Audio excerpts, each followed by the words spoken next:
growing food and trying to homestead and trying to build this house wasn't a great idea.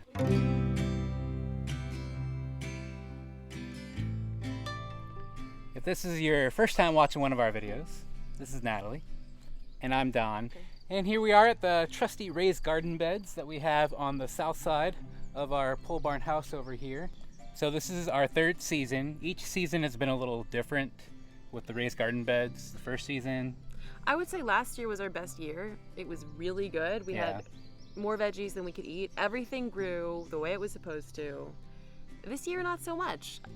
It's been very kind of unseasonably cool and extremely rainy, and some of the stuff is taken and some of it has just not at all. And so I went ahead and pulled out and replanted a bunch of stuff today.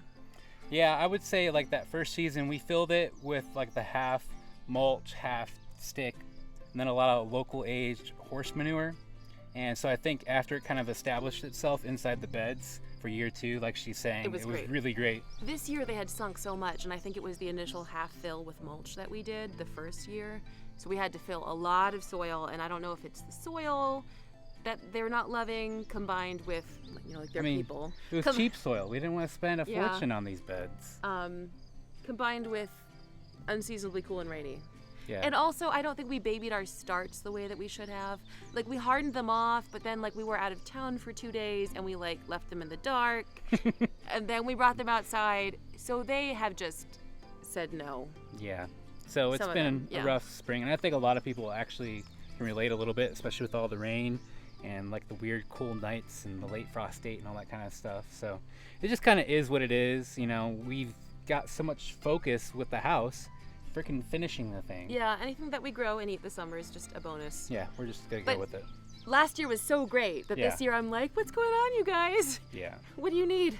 Cup of coffee, something? But they're not happy, so. Luckily we have good local growers, even for meat, but with veggies, we've got the Giving Tree Farmers Market just down the road, and we do have local farming friends. We just met with Sharon from a local farm, Skyview Acres up in Winchester. We picked up some meat from her. So I'm I want to be raising pigs and I want to do all the things, and it's not been time yet because we're dealing with the house build.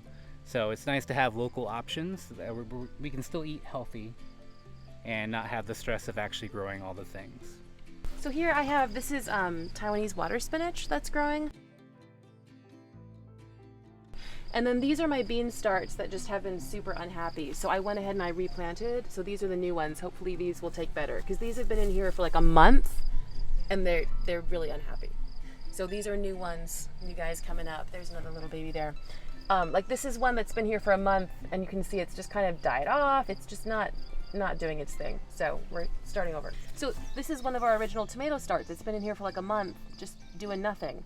But I found down here on the ground these tomato plants, because last year tomatoes dropped and these seeded and they came up. So I transplanted some of those starts here.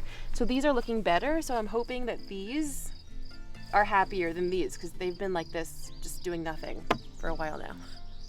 And then here we have, these are Chinese chives. They're like a flatter chive, and these have been here a couple years, so they're happier. These are just green onions. I have some winter melon, Chinese winter melon seeds from my mom that are just coming up here. The peppers died, so we just went ahead and bought some pepper plants to put in. So here, Mom is planting the peppers. Here are the peppers. Ta-da! Wormies are gross, but they're kind of cute. I used to love playing with worms. They're kind of ugly, though. Yeah. I know. I think they're kind of cute. Yeah. Right. Okay.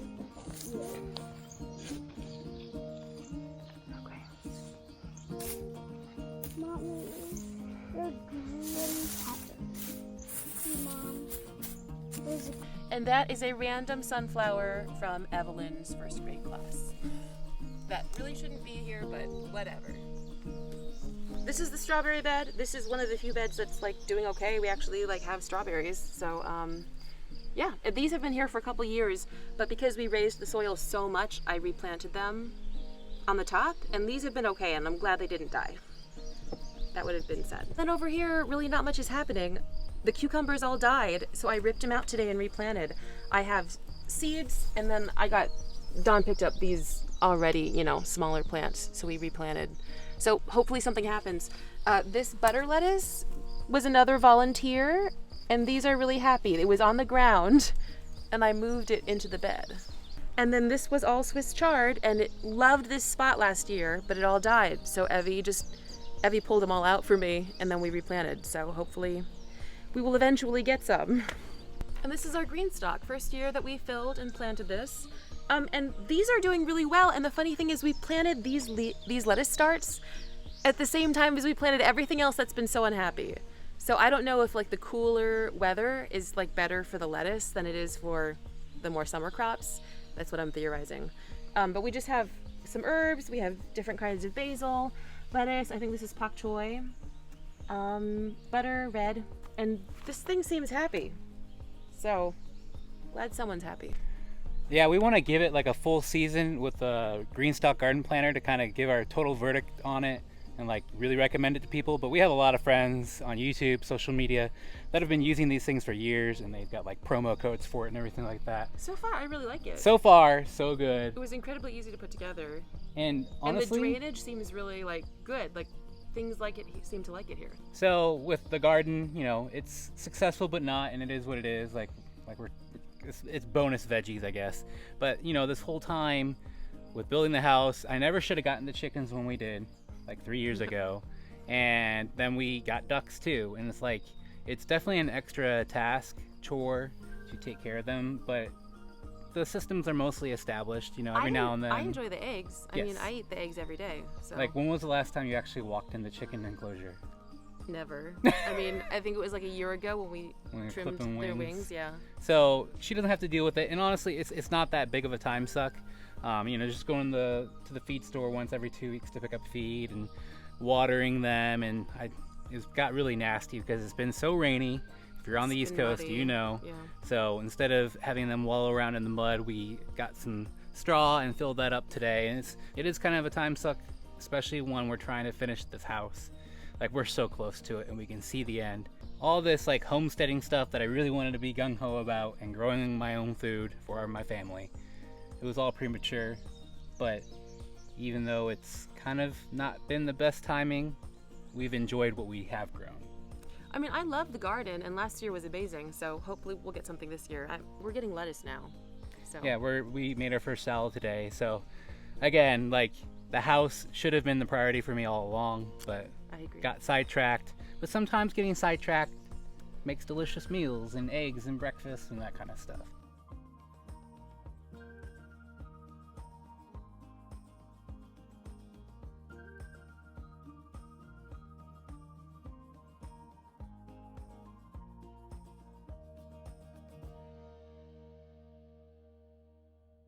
So that's what's up with what we're growing and really not growing on the homestead build site. You know, what we're doing up here, just doing what we can, and get this dang house finished really soon. You know, we've been making progress, right? We're almost done. That master bathroom. We're pretty much doing trim now, so that's really exciting. If you're interested in the pole barn house building process, I'll leave the playlist here at the end of this video, and otherwise we'll see you guys on the next video.